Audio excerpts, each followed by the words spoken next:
السلام علیکم. چلیے شروع کرتے ہیں. الحمدللہ رب العالمین والصلاة والسلام علی اشرف الانبیاء والمرسلین وعلی آلہ واصحابہ ومن سنتہ الی یوم الدین. اللہم اجعلنا منہم ومن الذین آمنوا وعملوا الصالحات وتواصوا بالحق وتواصوا بالصبر. آمین یا رب العالمین. ثم اما بعد فاعوذ باللہ من الشیطان الرجیم. بسم اللہ الرحمن الرحیم. رب اشرح لی صدری ویسر لی امری واحلل عقدۃ من لسانی یفقہوا قولی. اللہم ثبتنا عند الموت بلا الہ الا اللہ. اے ہمارے اللہ ہمیں ہماری موت پر کلمہ لا الہ الا اللہ پر ثابت قدم رکھیے. آمین یا رب العالمین. پارہ نمبر 9 ہے سورہ آراف، آیت نمبر 127 سے شروع کریں گے. وقال الملأ من قوم فرعون اتذر موسى وقومه ليفسدوا في الارض ويذرك وآلهتك. فرعون سے اس کی قوم کے سرداروں نے کہا، کیا تم موسیٰ اور اس کی قوم کو یوں ہی چھوڑ دے گا اور وہ ملک میں فساد پھیلائیں اور وہ تیری اور تیرے معبودوں کی بندگی چھوڑ بیٹھیں؟ فرعون نے جواب دیا. آپ کے ذہن میں پچھلا قصہ ہوگا جو کل ساری بات چل رہی تھی کہ موسیٰ علیہ السلام نے جب اپنے معجزے دکھائے فرعون کے محل میں آ کے، تو فرعون اور اس کے ساتھی گھبرا گئے اور انہوں نے یہ سمجھا کہ یہ جو موسیٰ علیہ السلام ہے یہ ہمیں ہماری زمین سے بے دخل کر دیں گے. اس کے لیے انہوں نے کہا کہ پورے شہر میں، پورے ملک میں ایڈورٹیزمنٹ کر دو، اناؤنسمنٹ کر دو، اور جتنے بھی جادوگر ہیں سب کو بلا لو تاکہ موسیٰ کے جادو کو ختم کر دیں. ان کا خیال تھا موسیٰ علیہ السلام کے پاس بھی کوئی جادو ہے. اور جب انہوں نے سب ہرکارے بھیجے اور سب جادوگروں کو اکٹھا کیا تو بھی اس کے بعد کی گفتگو چل رہی ہے. فرعون نے جواب دیا، میں ان کے بیٹوں کو قتل کراؤں گا اور ان کی عورتوں کو جیتا رہنے دوں گا. ہمارے اقتدار کی گرفت ان پر مضبوط ہے. کیا کہا اس نے؟ وَإِنَّ فَوْقَهُمْ قَاهِرُونَ. فرعون کے لیے آتا ہے کہ فرعون ذہین بڑا تھا، بہت انٹیلیجنٹ تھا، اس لیے اس نے بنی اسرائیل کو سارا ٹائم سپریس کر کے رکھا. فرعون بنی اسرائیلیوں کے مائنڈ سیٹ کو تو سمجھ گیا تھا، لیکن اپنی عقل کو وہ صحیح طرح سے استعمال نہ کر سکا، اسی لیے موسیٰ کے رب کو انڈر اسٹیمیٹ کر گیا، ان کو نہ سمجھ سکا.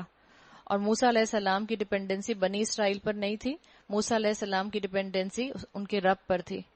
فرعون یہ بھول گیا تھا کہ اگر وہ خود کو کہہ رہا ہے اِنَّ فَوْقَهُمْ قَاهِرُونَ، اگر وہ خود کو قاہرون کہہ رہا ہے تو بھول گیا تھا کہ اس کے اوپر ایک القہار بھی موجود ہے. موسیٰ نے اپنی قوم سے کہا، استعینوا باللہ واصبروا، اللہ سے مدد مانگو اور صبر کرو.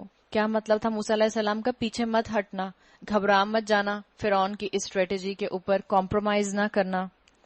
زمین اللہ کی ہے، اپنے بندوں میں سے جس کو چاہتا ہے اس کا وارث بنا دیتا ہے، اور آخری کامیابی انہی کے لیے ہے جو اس سے ڈرتے ہوئے کام کریں. اس کی قوم کے لوگوں نے کہا، تیرے آنے سے پہلے بھی ہم ستائے جاتے تھے اور اب تیرے آنے کے بعد بھی ستائے جا رہے ہیں. موسیٰ علیہ السلام کو کہتے تھے کہ جو بے دین لوگ ہوا کرتے تھے کہ موسیٰ تم نے آ کر ہمارے دیوی دیوتاؤں کو ناراض کر دیا ہے، یہ جو تم ہم سے ایک ہی خدا کو ماننے کی بات کرتے ہو، اس سے ہمارے دیوی دیوتا ناراض ہو گئے ہیں. جبھی جو ہے وہ تم پر بھی پھٹکار پڑ رہی ہے اور ہم پر بھی پھٹکار پڑ رہی ہے، یعنی ہم پر یہ مشکل آ رہی ہے.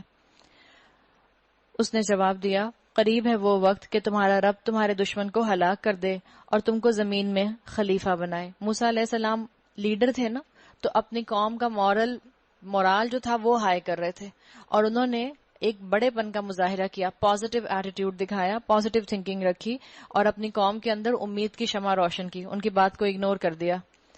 پھر دیکھے کہ تم کیسے عمل کرتے ہو. ہم نے فرعون کے لوگوں کو کئی سال تک قحط اور پیداوار کی کمی میں مبتلا رکھا کہ شاید ان کو ہوش آئے، مگر ان کا حال یہ تھا کہ جب اچھا زمانہ آتا تو کہتے کہ ہم اسی کے مستحق ہیں، اور جب برا زمانہ آتا تو موسیٰ اور اس کے ساتھیوں کو اپنے لیے فعال بد ٹھہراتے، حالانکہ در حقیقت ان کی فعال بد تو اللہ کے پاس تھی. یہ جو یہاں لفظ آیا ہے آیت نمبر 131 میں، الا انما طائرہم، ان کی جو فعال بد تھی، آہستہ آہستہ رفتہ رفتہ یہ پھر لفظ جو تھا یہ استعمال ہونے لگا طائرو نحوست کے لیے، حالانکہ در حقیقت ان کی فعال بد تو اللہ کے پاس تھی، مگر ان میں سے اکثر بے علم تھے. اللہ تعالیٰ نے بنی اسرائیل کو کئی دفعہ مہلت دی، وقفے وقفے سے ان کو امن دیا، وقفے وقفے سے ان کو آزمائشیں دی، لیکن وہ نہ سدھرے. اس لیے اللہ نے کہا، ان میں سے اکثر بے علم تھے. انہوں نے موسیٰ علیہ السلام سے کہا، تو ہمیں مسحور کرنے کے لیے خواہ کوئی نشانی لے آئے، ہم تیری بات ماننے والے نہیں ہیں. آخرکار ہم نے ان پر طوفان بھیجا. جب جب موسیٰ علیہ السلام کا انکار کیا کرتے تھے، اللہ کی طرف سے ان کے اوپر آزمائش آ جایا کرتی تھی. تو اللہ نے اب بھی ان کی نافرمانی پر طوفان بھیجا، ٹڈی دل چھوڑے، سرسریاں پھیلائیں، مینڈک نکالے اور خون برسایا. یہ سب نشانیاں الگ الگ کر کے دکھائیں، مگر وہ سرکشی کیے چلے گئے. یہ جو یہاں سیکوینس میں مختلف آزمائشوں کا ذکر آ رہا ہے، اس میں بیچ میں درمیان میں ٹائم بار ہے، لیکن آپ کے سامنے میرے لیے اور ہمارے لیے جو ہے اس کو کٹ اٹ شارٹ کر کے بیان کیا گیا ہے. اس لیے اللہ نے کہا یہ سب نشانیاں الگ الگ کر کے دکھائیں، مگر وہ سرکشی کیے چلے گئے اور وہ بڑے ہی مجرم لوگ تھے. جب کبھی ان پر بلا نازل ہو جاتی تو کیا کہتے، اے موسیٰ ادع لنا ربک، موسیٰ تجھے اپنے رب کی طرف سے جو منصب حاصل ہے اس بنا پر ہمارے حق میں دعا کر. یہ تھی ان کی مینٹل سلیوری جس کا یہ شکار تھے. آل فرعون نے بھی پیچھے کہا تھا، آل فرعون نے یہ کہا کرتے تھے، فرعون والے بھی یہ کہا کرتے تھے، جیسے بنی اسرائیلی کہا کرتے تھے کہ عذاب کو ٹلوا دے. جو فرعون تھی، آل فرعون، یہ بھی موسیٰ علیہ السلام سے ہی کہا کرتے تھے جب آزمائشیں آتی تھیں کہ اپنے رب کو بلاؤ اور اس کو پکارو اور اس سے کہو کہ ہم پر سے یہ آزمائش ہٹا دے. یہ انداز بنی اسرائیلیوں نے اصل میں روایات میں آتا ہے کہ انہوں نے کہاں سے سیکھا تھا. اسکالرز کہتے ہیں بنی اسرائیلیوں نے یہ انداز اپنے آقاؤں سے سیکھا تھا. اور بنی اسرائیلیوں کے آقا کون تھے؟ آل فرعون، فرعون کی قوم تھی، تو فرعون سے سیکھا تھا. جو قوم کسی قوم کے انڈر غلام بن کر رہتی ہے، اس کی مینٹل سلیوری کا حال یہ ہوتا ہے کہ پھر وہ جملے بھی وہ بولتی ہے، الفاظ بھی وہ استعمال کرتی ہے، انداز گفتگو بھی ویسا فرماتی ہے جیسا کہ اس کے آقاؤں کا ہوتا ہے. ہمارے اوپر بھی 100 سال انگریزوں کی حکومت رہی، بالکل اسی طرح سے آپ دیکھ لیں جیسے کہ بنی اسرائیلیوں کے اوپر فرعونیوں کی حکومت رہی تھی. آپ اور میں جب جب بنی اسرائیلیوں کی سلیو مینٹیلٹی کا پڑھیں تو اپنے آپ کو ویژولائز کر لیں. اگر اب کہ تو ہم پر سے یہ بلا ٹلوا دے تو ہم تیری بات مان لیں گے اور بنی اسرائیل کو تیرے ساتھ بھیج دیں گے. یعنی یہ آل فرعون نے کہا تھا، شرط لگائی تھی، ہماری بات مان لو، یعنی ہم سے یہ عذاب ہٹوا دو، ہم بنی اسرائیلیوں کو تمہارے ساتھ جو ہے فلسطین جانے دیں گے. ایمان شرطیں لگا کر نہیں آتا. اگر ایمان کو شرطیں لگا کر ڈھونڈا جائے تو پھر ایمان سے بھی انسان جاتا ہے اور دنیا بھی جاتی ہے اس کے ہاتھ سے. آپ دیکھیں ہمارے ہاں بھی لوگ دین میں شرطیں لگا کر نہیں آتے. اچھا اگر میں پاس ہو گئی تو میں ٹھیک طرح سے نمازیں پڑھنا شروع کر دوں گی. اچھا اگر میرے نمبر اچھے آ گئے تو پھر میں دیکھیں روزہ رکھوں گی پورے، ورنہ میں روزے سکپ کروں گی. اماں کو کہہ دیا. لوگ نہیں کہتے اچھا بس ہمارا ایک دفعہ گھر بن جائے پھر ہم سودی کاروبار چھوڑ دیں گے. ایک مرتبہ بیٹے کی شادی ہو جائے پھر ہم دیکھیں حج کرنے جائیں گے. شرط کیوں لگائی؟ شرط لگا کے کام کرنا. آپ دیکھ لیں بنی اسرائیلیوں ہی کا مرر ریفلیکشن بنے ہوئے ہیں مسلمان امت کے لوگ آج. جیسے وہ شرطیں لگا کر کام کیا کرتے تھے، ایسے ہی آج ہم بھی شرطیں لگا کر کام کرتے ہیں اور ہدایت کو ڈیلے کرتے ہیں دنیا کے لیے. بس دنیا کا یہ کام ہو جائے پھر ہم اللہ کی طرف آئیں گے، دنیا کی یہ نعمت مل جائے پھر ہم اللہ کی بات مانیں گے، دنیا کی یہ چیز پوری ہو جائے پھر ہم شریعت کو اپنے اوپر نافذ کریں گے. بالکل وہی چیز یہاں بتائی.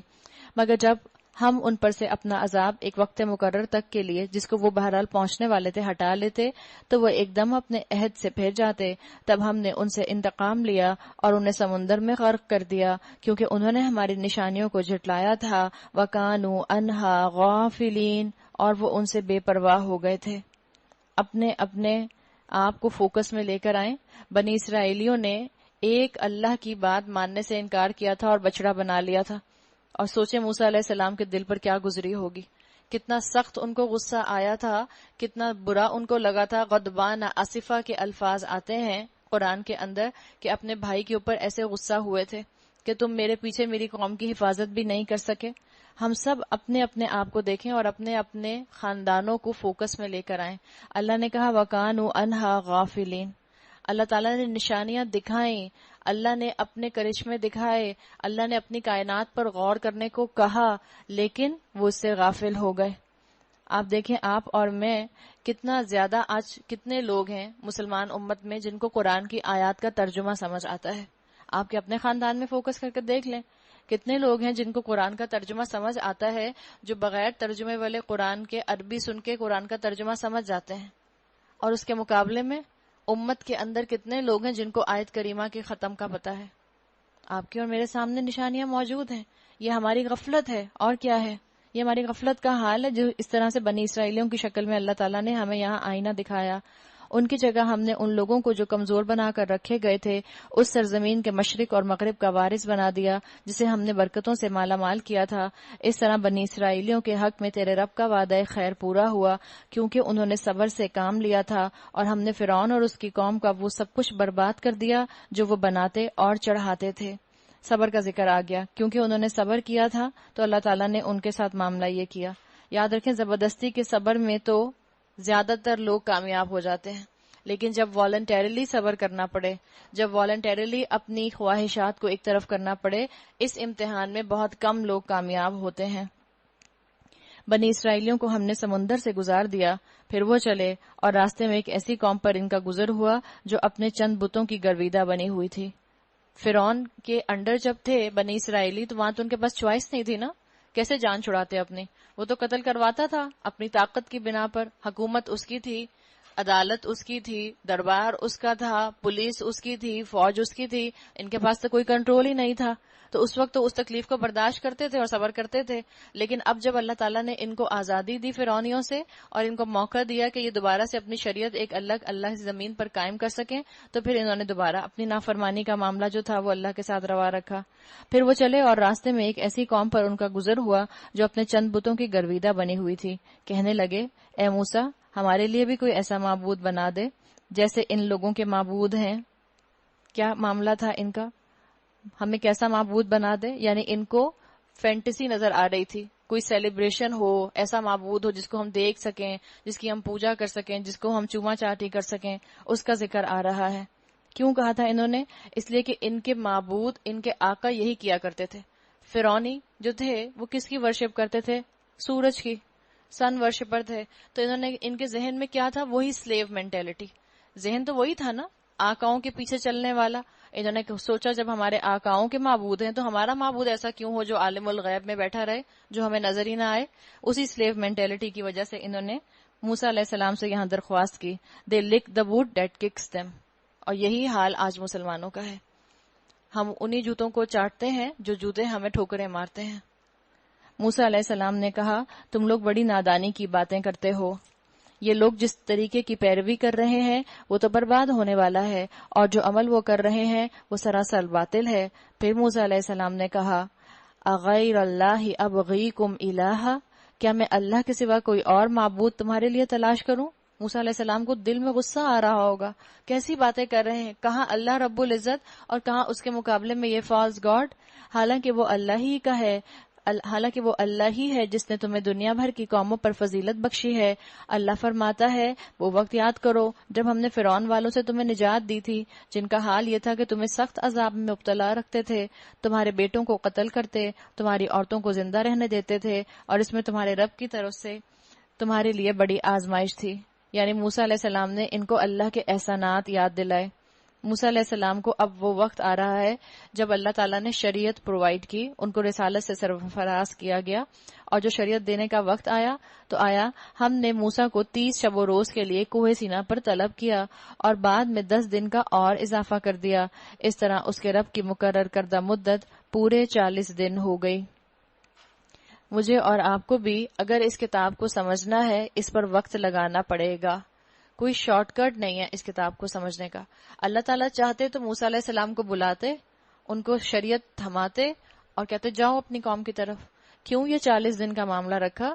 اس لیے کہ اللہ کی شریعت، اللہ کی کتاب تقاضا کرتی ہے کہ اس کو وقت دیا جائے تاکہ احکامات کو سمجھ لیا جائے، اس کو کوالٹی ٹائم دیا جائے تاکہ معاملات کو کسی طرح سمجھ لیا جائے، اس کتاب کے ساتھ کمٹمنٹ کیا جائے۔ تو اللہ سے ضرور آپ اس رمضان اسٹرانگ ڈیزالو کریں کہ اللہ تعالی ہم سب کے اوقات میں اتنی برکت دے کہ اگر ہم نے کوئی اب تک قرآن کا بیسک کورس نہیں کیا تو ہم اتنا وقت نکالیں اور قرآن کا کوئی بیسک کورس 1.5 سال کا جو ہے وہ کر کے اپنے آپ کو قرآن کی کتاب کے لیے تیار کر سکیں کہ میں اس کو لینے کے لیے تیار ہوں، میں اس کو سمجھنے کے لیے تیار ہوں، اللہ میں اس کے احکامات کو ایبزارب کرنے کے لیے تیار ہوں۔ آپ صلی اللہ علیہ وسلم نے فرمایا، حدیث کا مفہوم آتا ہے، ہلاک ہوا وہ شخص کہ جس کا آنے والا کل، یعنی جس کا فیوچر، جس کا مستقبل ماضی سے عمل کے لحاظ سے بہتر نہ ہو۔ اگر اب تک کی زندگی میں قرآن کے لیے وقت نہیں نکالا، اور اگر اب تک کی زندگی میں صرف اور صرف اپنا کریئر، اپنا پروفیشن، اپنا گھر، اسی کو وقت دیا ہے، تو اب اپنے کل کو بہتر بنانے کے لیے اللہ سے دعا کریں، اچھا ٹارگٹ بنائیں، اونچی کمند پھینکیں، اونچا اینکر ڈالیں، اللہ تعالیٰ خود بخود دیکھیں آپ کے سامنے اپرچونٹیز لے کر آئے گا۔ اللہ پر بھروسہ کرنے کی ضرورت ہے۔ وہ روایات میں آتا ہے، پتہ نہیں سچ یا جھوٹ، ایک مرتبہ ایک ملاح تھا، ملاح کہتے ہیں جو کشتی چلانے والا ہوتا ہے، اس سے کسی نے پوچھا، سفر میں جا رہا تھا تو جو کشتی چلانے والا تھا وہ بیٹھا ہوا تھا، کشتی چل رہی تھی دریا میں، تو یہ جو مسافر تھا اس نے پوچھا، بیٹھے بیٹھے اچانک اس کو خیال آیا، اس نے کہا بتاؤ تمہارے باپ کا کہاں انتقال ہوا تھا؟ تو ملاح نے کہا پانی میں۔ تو ملاح سے اس مسافر نے کہا تمہیں پانی سے ڈر نہیں لگتا؟ یعنی تم پھر بھی کشتی چلا رہے ہو ابھی بھی؟ تمہارے باپ کا انتقال ایسے ہوا تھا۔ تو ملاح نے پوچھا آپ کے باپ کا انتقال کہاں ہوا تھا؟ اس نے کہا گھر میں۔ تو اس نے کہا آپ کو گھر سے ڈر نہیں لگتا؟ تو ہم یہ مت سمجھیں کہ اگر گھروں میں بیٹھے رہیں گے تو موت نہیں آئے گی، موت تو بہرحال آئے گی۔ بہتر ہے کہ ہم اپنے آپ کو کسی اونچے مقام کے لیے چن لیں اور منہ کے اونچے مقام میں استعمال کریں اور اللہ کی کتاب کی طرف آئیں۔ تو اللہ تعالیٰ نے موسیٰ علیہ السلام کو بھی خاص مقام پر بلایا۔ اسکالرز یہاں پہ یہ بات بھی کہتے ہیں کہ اگر اللہ چاہتا تو اللہ تعالیٰ موسیٰ علیہ السلام کے دل پر قرآن نازل کر دیتا، یا موسیٰ علیہ السلام کا جو بھی گھر تھا، جو بھی حجرہ تھا، جو بھی جھونپڑی تھی، اس میں فرشتے کو بھیج کے قرآن نازل کر دیتا۔ کیوں اللہ تعالیٰ نے ان کو خاص جگہ پر بلایا؟ تو اسکالرز اس سے بات جو اخذ کرتے ہیں وہ کہتے ہیں کہ آپ کو بھی قرآن کا علم حاصل کرنے کے لیے کہیں نکلنا چاہیے، نکل کر جانا چاہیے۔